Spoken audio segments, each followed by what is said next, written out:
Hello and welcome to Monocle on Culture. I'm Robert Bounds. On today's show, we're bringing you the second in our summer series. Last week, we heard about the musical events of the summer that have made us prick up our ears, and now we're looking at visual art with 3 events that should be in the centre of your radar. We'll begin by reflecting on Ukraine's modernist art movement and how today it's being re-evaluated. Then we'll head to the south of France for this year's edition of a legendary photography festival. And finally, we'll hop back across the channel for a true standout of London's summer art slate, a solo show by the brilliant Lonnie Holley.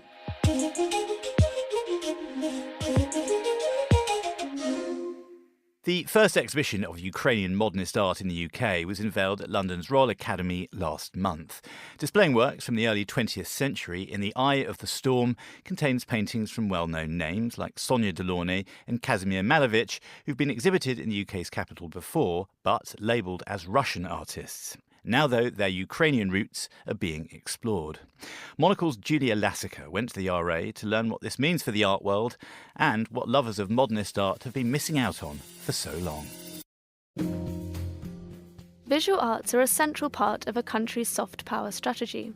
Britain had the brash brilliance of the 90s, Italians the Renaissance, the French the soft pastels of Monet's lilies. But how about a country like Ukraine? It is only recently that Ukraine has surfaced on the radar of most around the world, an event triggered in large part by Russia's full-scale invasion back in 2022. But the country's cultural presence is arguably even further behind. Exhibitions have mostly been limited to war-related contemporary works. Painters further back in the canon have long been mislabelled as Russian. Now, though, it seems the tide is turning. For the last year and a half, In the Eye of the Storm, an exhibition of modernist art from Ukraine, has been touring Europe, stopping off in Madrid, Vienna and Brussels. Next on the itinerary, London's Royal Academy. My name is Katya Denisova. I'm one of the curators of the exhibition.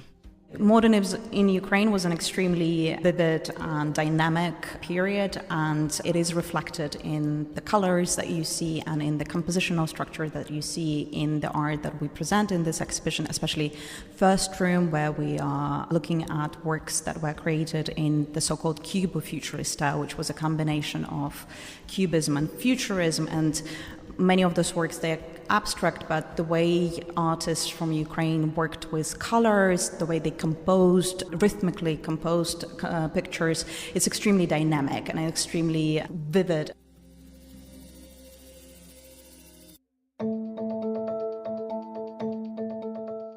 Visitors to the exhibition will be surprised to see well-known names like Kazimir Malevich and Sonia Delaunay on display. The exhibition delves into their Ukrainian backgrounds that influenced much of their work. But there are also works from painters like Mikhailo Boychuk, little known outside of Ukraine. Having established his own studio and school in Paris at the turn of the century, and later becoming a founding member of independent Ukraine's Kiev Art Institute, Boychuk mixed Byzantine art influences with Ukrainian folk traditions and Italian pre-Renaissance frescoes in his own mosaics and wall paintings. Boychuk's icon-like paintings hang on the exhibition's brightly painted walls, alongside other highlights, like artist Vadim Meler's Cubo-Futurist theatrical costume sketches, and Vasily Ermilov's striking self-portrait made of metal on wood relief. And I think the exhibition design that we have here works with that very well too. You come into the first room and everything just pops at you with color and dynamism, and it's just a very exciting space, and the works are magnificent. But wandering through the exhibition, there is also a sense of inescapable darkness. Our exhibition is set in the first 3 decades of the 20th century, and it was an extremely turbulent period in Ukraine's history. And we end the show in the early 1930s, when all of the cultural and artistic processes in the Soviet Union, and Ukraine was kind of part of the Soviet Union by that point, were centralized, and there was a massive crackdown on all of the kind of artistic expression and the freedom of it. But what was different and particularly heartbreaking in Ukraine is that a whole generation of cultural practitioners, including many of the artists who are represented in our exhibition, they were accused of being Ukrainian bourgeois nationalists, and they were purged, and quite a few of them were executed, again including some of the artists who we present in the show. In fact, this context is a large part of the reason why Ukrainian art has been shut off from the world for so long. Tetiana Filevska, creative director at the Ukrainian Institute in Kyiv, explains. So talking about Ukrainian art and the conditions under which Ukrainian art is created, we can say that in the past 3 centuries, while most of Ukraine was under Russian imperial rule, these conditions were extremely unsatisfying. While Russian culture was dominant in the empire, Ukrainian culture was left very little to no space at all. Ukrainian art was considered to be something for the peasants, so it was supposed to be like folk art and no elite art, no high art. For decades it was forbidden to publish in Ukrainian language, to teach in Ukrainian, or even to play theater in Ukrainian language. We can also observe that Russian imperial policy in Ukraine was actually aimed to destroy Ukrainian culture. To many in the country, the current war is a repetition of Russia's past policy. Whether the artists, architects, musicians and poets find themselves the target of a missile attack on Ukraine's front lines or under Russian occupation, the same dangers face them as the generations who went before. But back at the Royal Academy, Denisova also has a reason for optimism among the pain. I think there is also maybe a glimpse of hope, because despite all of the kind of repressions and violence and laws, Ukrainians managed to preserve their cultural identity. We managed to preserve our nationhood, and I hope that kind of offers a glimpse of hope for the present moment too.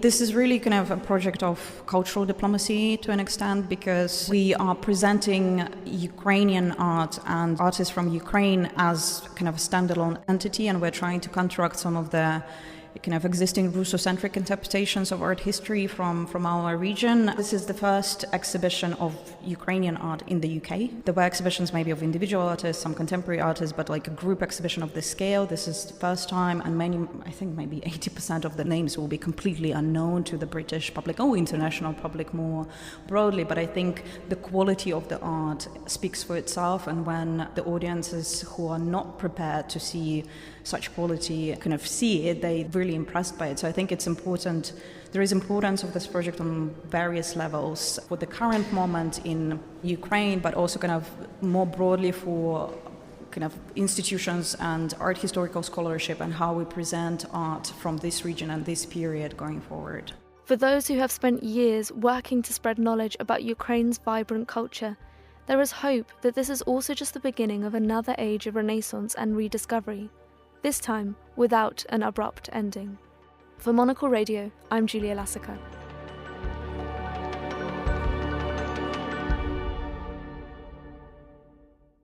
Thanks to Julia Lassica for that report. And in the eye of the storm, modernism in Ukraine, 1900 to the 1930s, runs until the 13th of October at the Royal Academy here in London.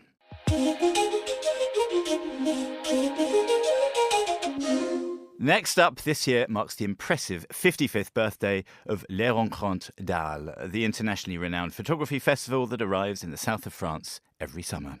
The event is credited as acting as a springboard for the careers of many of our most loved photographers today, and, like most major art events, it also provides an interesting snapshot of today's socio-political concerns as relayed through the artist's lens. Monocle's Lucrezia Motta tells us more. Every year during the first week of July, the quiet streets of Arles are flooded with photographers, artists, and other creatives eager to exchange about their work and the latest news from the world of photography. It's taken place since the 1960s. Christophe Weisner, who became director of Les Rencontres in 2021, tells us more. The festival was founded by a photographer called Lucien Clerc, who was born in Arles, was Arlesien. In 1965 was the first department for photography in Arles created. After that, he realized that it wasn't enough, and Arles had already a festival much more connected to tradition. You had like some music, some dance, some, all related to more to folklore and to Provence tradition. And he said, okay, I want to make a week of photography part of this big festival. And this is how we started. Since taking on the role, Weisner has used his experience in the contemporary art world to expand the notion of photography as more than a medium to document the world, and instead, an art form in itself, a strategy which has already started to bear fruit. During the week of openings, we had this year 20,000 people, which was a record. We had approximately 50% of foreigner visitors by the professional, which is very good. And this week is really a week of exchange. So people are coming for sure to look at the shows, but one of the main activities is like to share what you still have in mind, what you are going to do. So what is your next project for the next year? Weisner's hope is to continue promoting diversity and inclusion in the photography world through this festival, embodying the definition of the word rencontre, which translates to meetings. If I wish only one thing, is that they get the feeling that, in fact, the world is open and there are like so much fantastic diversity that I hope they will make a lot of discovery and they will become curious to look more after photography and body of work of artists, because they are the key for the future. Among the many highlights of the Arles opening week was the announcement of the new theme of the Prix Pictet, one of the most prestigious prizes in the photography world. Executive Director Isabel van Ribbentrop shares the thinking behind this year's theme, Storm. We don't want to be too literal, because the moment you're too literal, it becomes difficult. And for example, we would never choose a theme like plastic, because then you can imagine the whole exhibition would only be plastic and something like that. So with Storm, we were also a little bit worried it's going to be too literal. And we're also trying to see the positive, of course, in Storm. For us, Storm is also something that's resilience and that it shows strength, especially before a storm. It's kind of calm. After a storm, of course not, but there's also a possibility for regeneration and for new life and for renewal. So we thought it's the right theme at that moment, and hopefully leaves enough imagination for those photographers. I mean, of course, we don't want to be political with our prize, but I mean, this is what's happening right now, and we also want to be topical with our theme. Of course, you could have taken a theme which is called love or dream or balance, to give this equilibrium to the world we're facing right now. But at the moment, just everyone seems to be kind of in upheaval and stormy. So now storm in other languages, for example, and I'm Austrian, in my language can also be passionate. You can be very passionate about someone. So if you stormily love someone, means you're very passionately in love with someone. We don't want it to be a negative theme in that sense. We just want it to be very contemporary, what's happening right now, and hope for a great new exhibition that's coming up. And finally, what's the atmosphere like at Arles? The festival runs until the end of September, so there's still plenty of time to plan your own visit. Monocle's very own Kamila Lozinska attended Les Rencontres for the very first time this year. I caught up with her to find out more about her experience. I was honestly a little scared. Festivals can be like really overwhelming, especially photography ones, but I was like pleasantly surprised. Every one was like very like welcoming and relaxed, and like it was a really well planned out festival, so you can like navigate around the city really easily. There were like breather rooms where you were like, oh okay, I've seen like quite a lot, I need just to like sit down and, you know, relax in some nice little French coffee shop or something. I think I was expecting a lot of like crowds and just like for the atmosphere a bit suffocating maybe, but it was absolutely like a dream. And what did you think of the people that you saw there? Definitely a lot of photographers and people from like surprising backgrounds, just like connected to photography in some way, and it's really interesting to speak to them as well at these festivals, because you get a completely different perspective. And I think sometimes people get very self-conscious when talking about like art, whatever it is, say it's photography, film or fine art. People just get a little like, oh, I don't know if I'm correct, like correct me if I'm wrong, and I'm like, absolutely, like your view on what you're seeing here is as good as mine. Like we're all just like interpreting and like experiencing all these beautiful artworks. So, you know, what's really funny is that as photo editors, we obviously speak to so many photographers, and we only speak to them over email or like text or phone, or so we like never see each other really. And then you kind of like guess through like social media, like seeing them on social media, and like you see them in real life, and you just kind of like all approach each other in this like funny way where you're like, oh my god, is that you? And you know, and so that was really nice because it was like meeting your like online pen pals in real life. Would you think that's your kind of final takeaway from Arles? It's just the idea to really experience photography in a different way than what we're used to now? I think for sure. I think it's really immersive, and it's a really well-curated festival in terms of locations for each exhibition and how they're displayed and the general energy of the city. I think I'd definitely come back again. For Monocle in London, I'm Lucrezia Motta. Thanks to Lucrezia Motta, and Les Rencontres d'Arles continues until the end of September.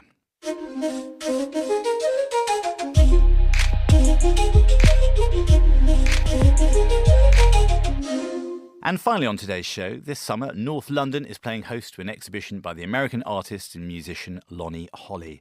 It's made up of a mixture of old and new works, many of which were made during a production residency in the UK a little earlier this year. All Rendered Truth is a complicated, historically rich exhibition of found objects, intricate details and surprising moments. Monocle on Culture producer Sophie went along to meet the artist behind it. Testing. 1, 2, 3. We are all being tested.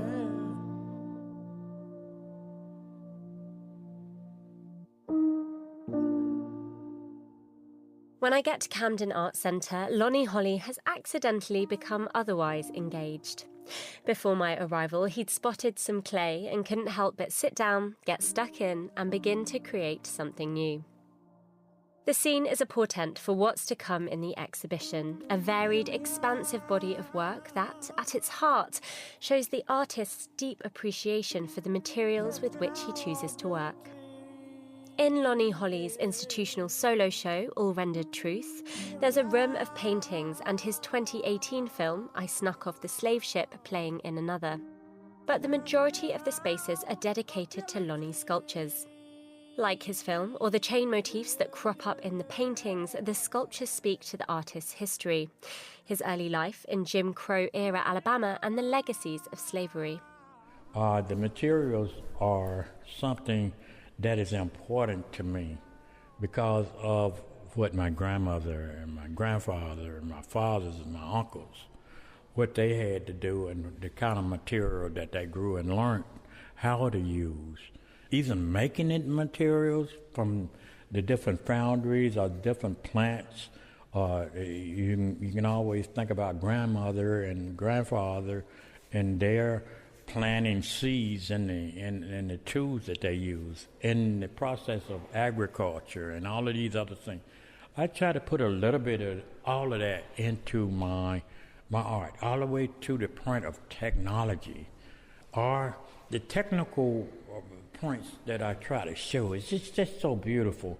Materially, the sculptures are an ode to the overlooked. Abandoned pieces of wood take centre stage, a flattened copper pipe is repurposed, and giant fire hoses become entangled with wooden chairs. One of the materials Lonnie favours is wire. It's delicately bent into tiny faces or used to wrap together old circuit boards, small apothecary bottles or feathers. Look at this face right here. That face is actually made out of chicken wire. It's made out of chicken wire. This, I thought it were a golden piece of wire, but it wasn't. This is a piece of barbed wire. Barbed wire man has made that as not only as a trick, but it also made it as a slow killer. Because in wartime, this barbed wire was scattered all around and as a perimeter, bind, a place where they put this around the perimeter. The soldier come running through there dark in the night and hurt themselves on this right here. It would create gangrene if they didn't get to a doctor about it. So some things teaches you about what the slaves had to go through, because we were strict for one thing. And the second thing, if we didn't know the territory. This is about territory, of who owned the territory, all the way down to the little bitty baby. Can you see the little baby faces in there? There'll go one right there. You see it? It's a little small, tiny face, and another little tiny one right there. Throughout our time together, Lonnie often encourages me to peek behind a sculpture for a new angle on a piece or a subtle detail I might have missed. The care shown to the items brought together animates them with new life. I wanted to put all of this stuff here, and I wanted to show how all of this stuff actually in the process of recyclable, or returnable. A lot of people don't use the term returnable to the earth itself. All the way down to, look at this, isn't it? It's just beautiful. But it's just how I had to take it and give thought all the way to the end of the blackberry vine. Because what I did, I saw the rabbit. And the peasant bird. Once we was coming down this long road, I saw the rabbit running in the blackberry bush. I saw the pheasant running high. So a lot of times we can be hiding our capabilities. I love that we could be in such of a mess until we hide all of our things that could be present. Our creativity, we can be hiding our capabilities and possibilities. Oh, me, oh, my, oh, me, oh, my. One of the largest artworks on display is a new piece entitled The New Notes. A grey enamel and spray paint painting covers 9 components of an antique pipe organ. It commemorates the 9 people who died in a church massacre in 2015 in Charleston. The 9 Notes was about what happened in Charleston, South Carolina, in America. And it was about the 9 peoples. You can count the notes, 1, 2, 3, 4, 5, 6, 7, 8, 9. It was 9, these are 9 bellows. The bellows actually come from a big organ. Some of the first organs, they had to be, the bellows had to be primed with a lot of air in them. And then when the man or woman put their feet on this pedal, it made a sound. And then the boy, see what I'm talking about? So this were dedicated to the sound of the spirit of the people that actually was murdered with the shootout that happened in our church. And I did this piece. It was such a wonderful piece. But the painting that I put on it were not so much of the spirit screaming, but the spirit singing in celebration of not only we have been here, we are now doing what we learned to do. You see, we was learning. When we went to church, we was continuing to learn. From Sunday school to midday school to evening school, we were still learning, you see. Although the themes and reference points the show responds to are undoubtedly heavy, there's a feeling of hope captured in the artworks and in Lonnie himself. Here is an artist with a unique talent to be able to use whatever he can fill his pockets with to make his art, that has an undeniable and moving impact on whoever is lucky enough to interact with it. I don't have a pocket full of stuff today because I was told that I came for a certain thing like granting you the interview, and I wasn't going to have time to just sit around and do art. That's all. That's what I want. That's the only thing I want to do. I want to do my work. I'm getting ready to be 75 years old. I'm pretty well satisfied with doing my work until I die. But otherwise, I have to give definition of why and the material that we have worked with, not just for my sake, but for all of the artists that has passed on and didn't get a chance to tell somebody about what they was doing.